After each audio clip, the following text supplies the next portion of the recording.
The collapse of the Soviet Union in the early 1990s was not just the breakup of a state, it was the failure of an ideology and its end, both internationally and universally. The conflict known as the Cold War, which broke out after the Second World War between the Western Bloc under the leadership of America and the Eastern Bloc led by the Soviet Union, was not simply an international conflict between two camps, but also an ideological struggle between two ideologies, capitalism and socialism. The arena of this conflict was not confined to Europe alone, rather it extended to the whole world, ending with the collapse of the Soviet Union and its fragmentation into many states. The Marxist socialist ideology failed as a system and a way of life for these states and their people, and Marxism-socialism ceased to exist internationally as well as universally. Mr. Gorbachev, tear down this wall. It was natural for America and the Western Bloc as a whole to consider this collapse of the Soviet Union and the downfall of socialism as a victory for the capitalist ideology as a system and a way of life. It was also natural for the followers of capitalism to exaggerate in portraying this victory, even to the extent that the Japanese philosopher Fukuyama called it the end of history.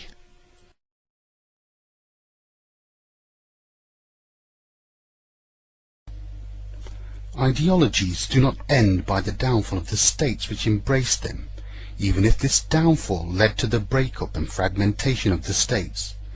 Rather, they terminate when their nations and peoples renounce them and embrace other ideologies and start moulding their lives on their basis. This is what happened with Marxism-socialism. All the nations and people which the Eastern camp was composed of abandoned it and turned to capitalism and started to build their lives upon its basis. However, Islam, as an ideology, remained existent universally after the destruction of its state, the Uthmani Khilafah, in 1924, because the Islamic Ummah, with all her different peoples, continued to embrace this ideology, despite the fact that it was removed from their practical lives and from the international sphere. The ideology remains present in the world as long as there is an Ummah who embraces it, even though this Ummah does not implement its systems for reasons beyond its will. However, it ceases to exist internationally if there is no state to convey it, or to direct international policies upon its basis.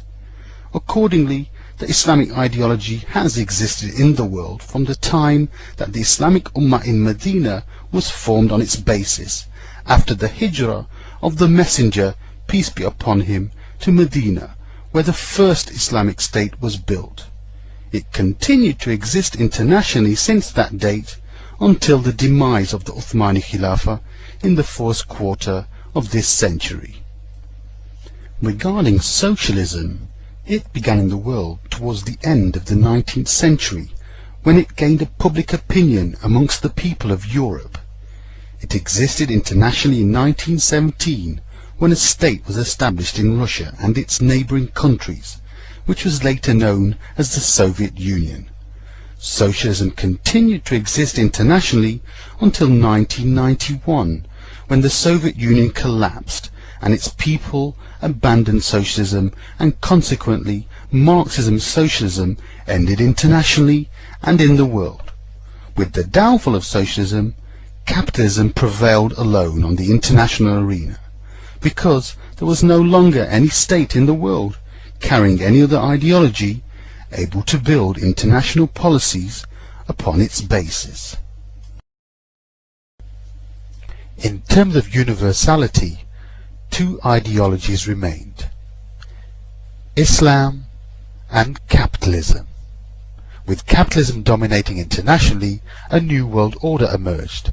Therefore, it was natural for the American presidency to announce the birth of a new world order. President George Bush has talked time and time again about a new world order, and this is the best chance to begin to establish the new world order.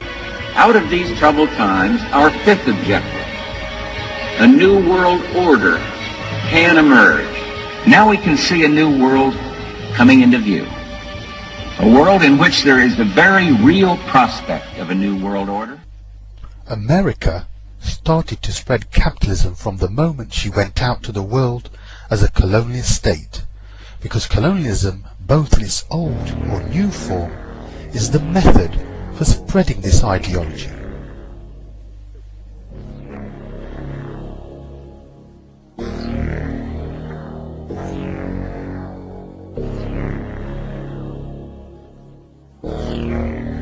However, what has emerged recently is that since the domination internationally of its ideology, America has begun to campaign to make it prevail in the whole world.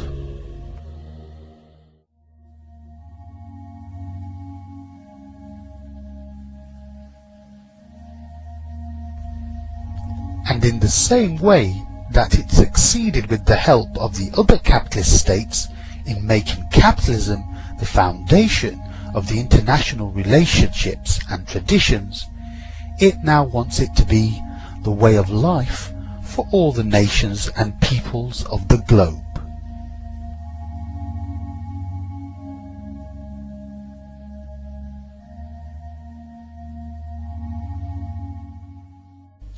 Based upon this plan, the people are not only to implement capitalism as systems and laws, but also to embrace its creed in all the domains of life and not simply be satisfied by merely implementing it. As for the United Nations, which since the 1940s had served only as a forum of speech with no real power, after the collapse of the Soviet Union, now changed to become a vast international organization with international authority, and it became an international tool to reinforce the hegemony of America on one side and consolidate the capitalist traditions on the other.